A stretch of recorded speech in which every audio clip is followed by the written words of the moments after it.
Today I'm going to show you how to do a couple different types of overlays. One's a simple one that is done through ProCore that does basic overlays from one revision to the next of the same drawing. Then I'll show you how to set up an overlay through Bluebeam that you can use to overlay different types of drawings, such as structurals and architectural drawings, mechanical, plumbing, etc. So first off, what we're going to do is I've got a project open here. I'm going to go to the architectural drawing here for one of the floors, and we'll use level 2 plan here, the A112. I go ahead and open that up, and this will bring open your drawing. If you click on the info tab here, this is how we do a revision overlay. And then we're going to scroll down to go to info page and click on that. You'll notice here that you got two different drawing revisions. We've got an 827.21 and an 11.5.21. Currently, the one that we have opened is the 100% construction, the 11.5. And let's say we want to do an overlay on the 827 to see what changed between the two. If you click on the three dots for the drawing you want to do the comparison on, and then go to compare to this version, it takes just a couple of seconds, and ProCore is going to open up a drawing similar to this. And this is going to show you a few things. It's going to show you kind of what changed between the two revisions.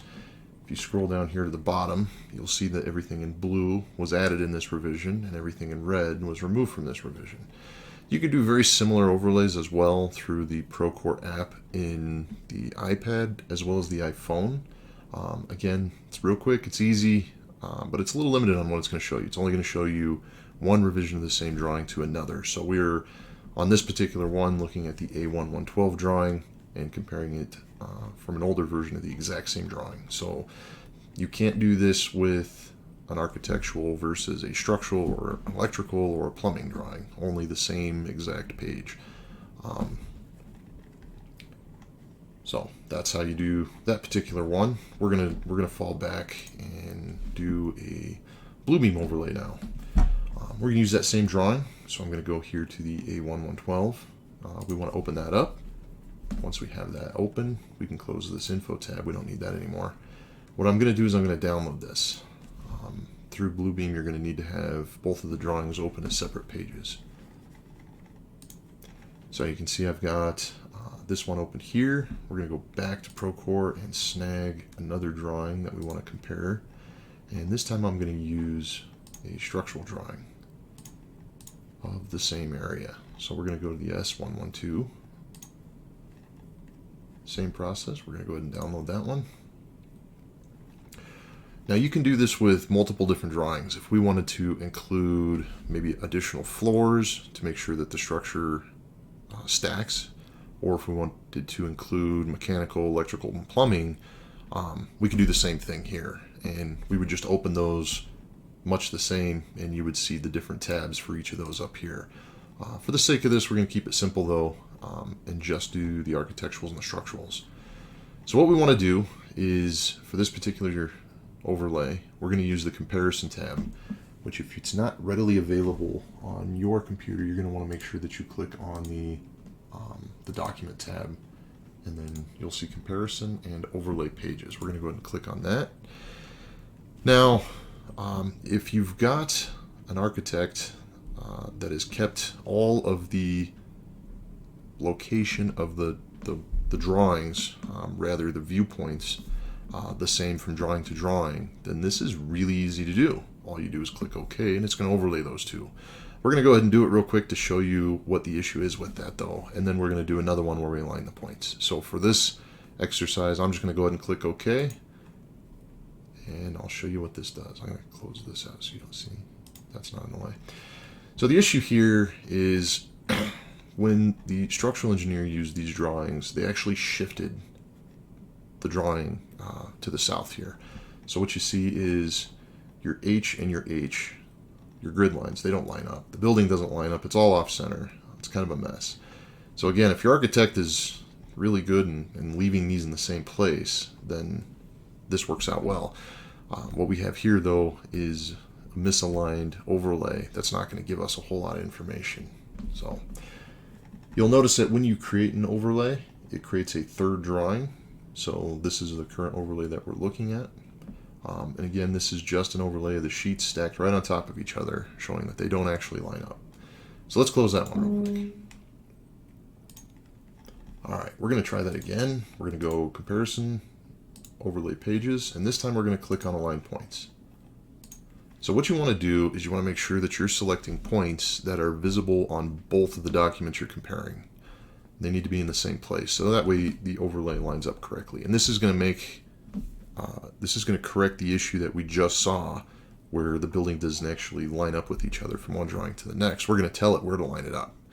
So you want to pick points that are, again, easily identifiable from one drawing to the next. What works out really well is grid lines. However, you might need to do a little homework from one drawing to the next. Sometimes structural engineers will include different grid lines, or they're going to omit grid lines. So make sure that the ones that you're clicking on are available in the drawings that you're trying to compare. Pretty simple with what we're comparing here with just the two. And then you want to make sure that the points that you're selecting, you're going to select 3, again, are easily to identify and are in the same spot. You also want to create a fairly large triangle. So if I click somewhere here, somewhere down here, and somewhere up here, it's going to give me a pretty accurate overlay. If I clicked, let's say, 3 spots real close here, like 1, 2, 3, the further you get away from those spots, the more likely it is that the overlay is not going to line up. So you want a pretty large triangle that encompasses everything that you're looking at. So like I said, we're going to go here, here, and probably up here. So we're going to click on the intersection of 4 and A. And I would recommend, if you're doing this, to go ahead and write these down. That way, as you're running through, you remember what order you click them in. Especially if you're doing more than just 2 documents. You can do this on 3 or 4 documents, and you need to be clicking in the same spot on each one. So I'm going to click this here, pretty close to the intersection. That's going to give us a 1. Then I'm going to zoom down here to Y1, and where it intersects X3, which is roughly right about here. Sometimes you have to get a little bit creative. For the sake of what we're doing here, I think we can pretty well justify that that's about the intersection of those 2. And then we're going to go over here and we're going to hit this intersection, 13 and H. Your numbers are going to be different. And we're going to have to kind of imagine our intersection is right about there. Now once we click that third one, it's going to drop us into the next document. And it'll do that each time. So if you're comparing 3 or 4 documents, as soon as you click the third one on each, it's going to bring you back. So we're going to find those same points. So our first intersection was 4A. We want to click it in that order. So we're going to go right here. And then we're going to do Y1, X3, just like we did on the previous. And in the structurals, that gives us a little better intersection than it did in the architecturals. So we're going to take this right here. That's our second spot. And then 13 and H was our last intersection. Now you can see here, the structurals, they move the tag from here down to here, but it's the same 13 line. So 13 and H, we're going to go right about there. All right, you can, if you don't feel like you did a good job, or you get through and you realize on your last one that you don't have a grid line you can reference that's the same as the previous, you can clear the alignments and redo those. You can also add other drawings here if you've got another one open, but you can also change the colors of your overlay. So my architecturals are currently going to show as red, which is fine, and the structural is going to be a green layer, and again, you can change those to whatever colors you want. Doesn't really matter too much, kind of your preference. So let's click OK and see how we did on our overlay. All right. One way to check to see how your overlay turned out, how accurate it's going to be, is to see how your grid lines line up. So we are pretty close here on the A grid line. This one, even though it looks off from here, the actual line is the same. It's a difference between how our structural and our architect labeled this particular grid line. So what's important is the actual line itself, not necessarily the tag. So these are looking pretty good. This looks like this is a pretty usable overlay.